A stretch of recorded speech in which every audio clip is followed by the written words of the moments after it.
Good afternoon guys. आणि मी just आता झोपेतून उठलेले आहे आणि 12:30 झालेली आहे आणि बाहेर बघू शकता किती ऊन आहे.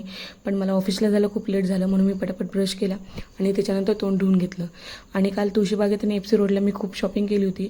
सो मला वाटलं मी तुमच्याशी शेअर करावं म्हणून मी तुम्हाला दाखवत आहे. सगळ्यात पहिला हा 150 रुपयाला चिकन कारीगरीचा कुर्ता घेतला आणि त्याच्यानंतर मला ट्रॅडिशनल घालण्यासाठी माझ्याकडे कुर्ता नव्हता, तर मी हा येलो कलरचा कुर्ता घेतला. तो पण 150 रुपयालाच मिळाला.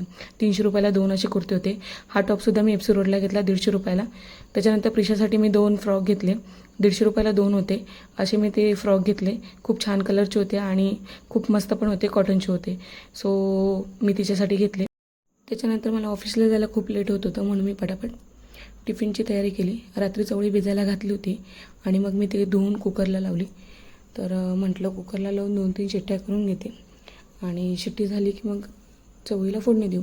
पण त्याच्या अगोदर मी थोडंसं प्रिपरेशन करून घेतलं. 1 कांदा आणि 2 टोमॅटो कापले चवळीसाठी आणि त्याच्यानंतर पीठ मळून घेतलं. कारण मला ऑफिसला 2-3 चपात्या न्यायच्या होत्या. कारण मी दिवसभर काही खात नाही, तर संध्याकाळी भूक लागते. त्याच्यामुळे मी 3 चपात्यांचं पीठ मळलं होतं अवघे. कारण ऑफिसमध्ये गेलं तर कोणी ना कोणी टिफिन आपलं खात असतं. सो त्यांना नाही म्हणता येत नाही म्हणून मी 1 चपाती एक्स्ट्रा ठेवते सोबत. त्याच्यानंतर मी छान प्रकारे असं पीठ मळून घेतलं आणि ते बाजूला ठेवलं भिजण्यासाठी. त्याच्यानंतर मी कुकरमधनं चवळी काढली. ती खूप छान प्रकारे शिजली होती. कढईत तेल टाकून त्याच्यात जिरी मोहरी टाकली आणि त्याच्यानंतर मी कांदा टाकला आणि कांद्यामध्ये थोडंसं मीठ टाकलं कारण ते पटकन शिजावं आणि त्याला कलर यावा. त्याच्यानंतर टोमॅटो टाकून त्याच्यात लाल तिखट, हळद आणि किचन किंग मसाला टाकला.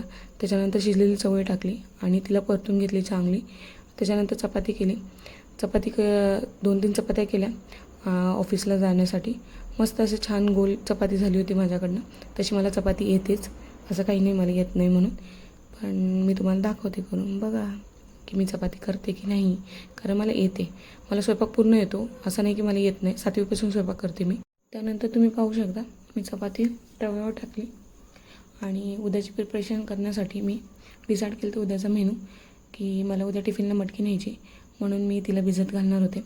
सो मी पहिली चपाती भाजून घेतली. तुम्ही पाहू शकता चपाती खूप छान प्रकारे फुगली आहे आणि पहिल्यांदा माझ्याकडनं चपाती फुगली. म्हणजे तशी फुगतेच पण कधी कधी फुगत पण नाही. आणि त्याच्यानंतर मी मटकी मोडासाठी टाकलेली कारण मला उद्या टिफिनला मटकी न्यायची होती म्हणून तिला मी भिजत ठेवलं आताच.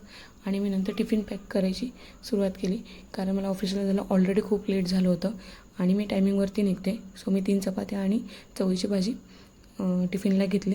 त्याच्यानंतर मी भांडी घासून घेतली. त्याला खूप लेट झालं म्हणून पटापट आंघोळ करून घेतले आणि केस विंचरून घेतली त्याच्यानंतर. आणि मी जास्त ऑफिसला जाताना मेकअप करत नाही कारण बाहेर खूप ऊन असतं आणि ऑफिसला गेल्यावर मला पुन्हा मेकअप करावं लागतं म्हणून मी फक्त सनस्क्रीन यूज करते आणि ऑफिसला जाताना. त्याच्यानंतर बाहेर खूप ऊन असल्यामुळे हाताला वगैरे ट्रेनिंग येतं म्हणून मी श्रग कॅरी करते सोबत. कारण मी ऑफिसला जाताना श्रग घालून जाते आणि ऑफिसला गेल्यावर काढते. त्याच्यानंतर मला ऑफिसला टाईम झाला म्हणून मी पटापट लाईट आणि फॅन बंद केले आणि निघाले. तुम्ही नंतरचा पार्ट पाहण्यासाठी नक्की मला फॉलो करा. मी पार्ट 2 अपलोड करेल. आणि आतासाठी बाय.